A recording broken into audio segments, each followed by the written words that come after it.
Thank you for joining the 2023 Candlelight Vigil, honoring the victims who died in Texas last year due to domestic violence. Last year, 216 men and women needlessly lost their lives due to family violence.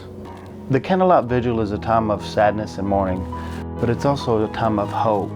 We are sad these lives were taken far too early, and we mourn the beautiful spirits that are no longer with us. But we celebrate the joy and love that these lives also brought to the world. We maintain our strong hope and determination that one day we will end domestic violence on the South Plains. So thank you to all our supporters and donors and fellow agencies that help us with this fight on the South Plains. We could not do this without you. Thank you. Recently, we sat down with a survivor. Her name is Molly. This is her story. It started off amazing. It was a lot of love bombing. It eventually turned into snide remarks or things that were supposed to be sarcastic, but were really true. He made sure to let me know when I made him mad. That's when the physical abuse started. There was a lot of abuse just besides physical. There was emotional, psychological, sexual abuse. I don't really know which one started first, but when it was bad, it got bad. And that's usually when like the physical abuse was. I've had black eyes, bruises, scratches, my hair pulled out. And when I would question him about it, like, why did you do that? He would tell me, you made me do that. You did. No. When we would go out, it would be an amazing time. But when we would get home is when the physical abuse would be. So when I went to my friends or, his friends, because I didn't have friends anymore, they wouldn't understand how it got that bad if we were having a great night. It was something that I did. I guess I deserved it. He would tell me that I made him hit him, that I should have done something different.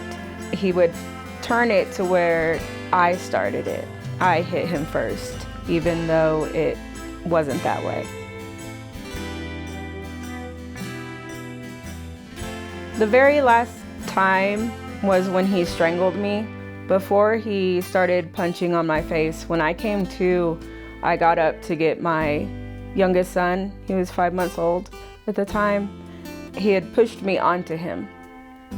I tried to call 911 and he took my phone away and hid it.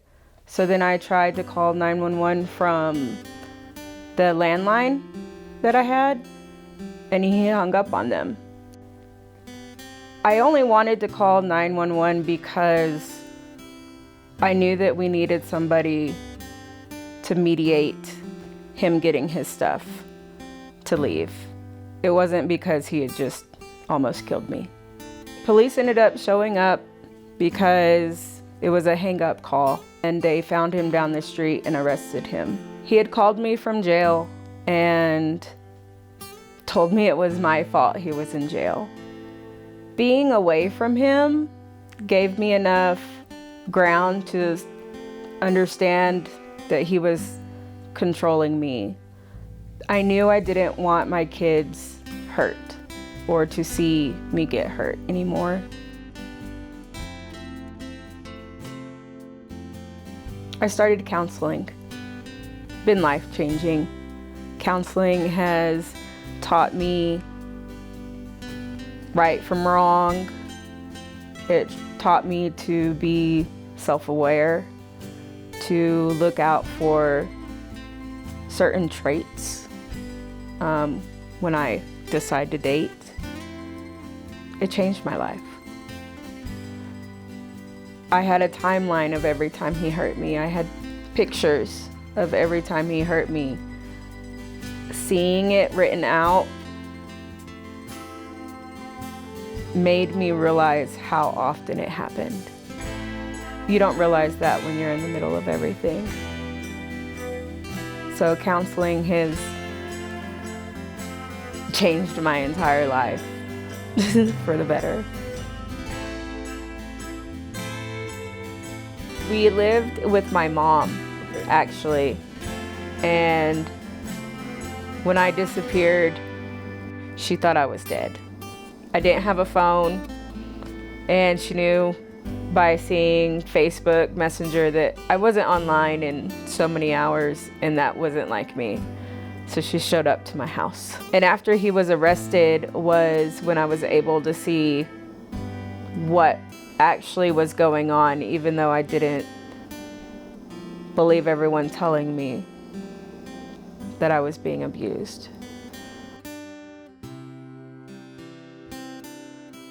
WPS helps you with everything. They have people to turn to when you didn't think you had anywhere.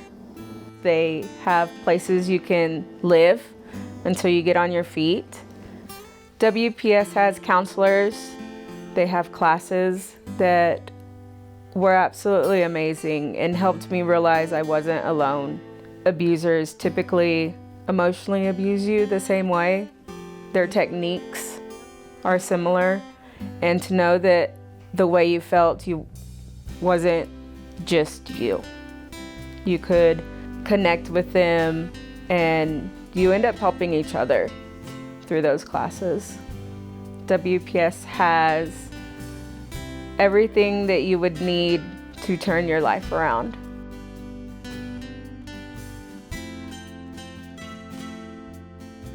Good. I am back in school. I plan to get my bachelor's degree in psychology and get my master's degree in psychology to be a trauma counselor. My kids are doing amazing. They are excelling in school. There's no more acting out in school, and they're really doing great. Thank you for always being behind me, even when I make wrong choices or stay too long in relationships. She's my rock. You don't deserve to be treated that way. I know you feel alone and like you have nowhere to turn to or anyone to call, but there's resources. There's people there to help you. Emergency housing, help you find a job so you can move. They can help you create a plan to leave. There's help out there. In 2022, 216 Texans were victims of intimate partner or stalking homicide. This number includes 179 women and 37 men. The ages range from 13 to 89. However, this number does not include the numerous family members, bystanders, neighbors, friends, law enforcement, EMS personnel who were also killed or injured during these events. We pause to honor the lives of our Texans who were killed by someone who claimed to love them. These losses have devastated families and communities across our state. I will read the names, ages, and county of those who were killed in our service area. Monica Rubio, 29, Lubbock County. Angelica Vasquez, 46, Lubbock County. Ramon Lopez Flores, 66, Lubbock County. Monica Lumbrero, 40, Lubbock County. We will now honor the victims who were killed throughout the rest of our state.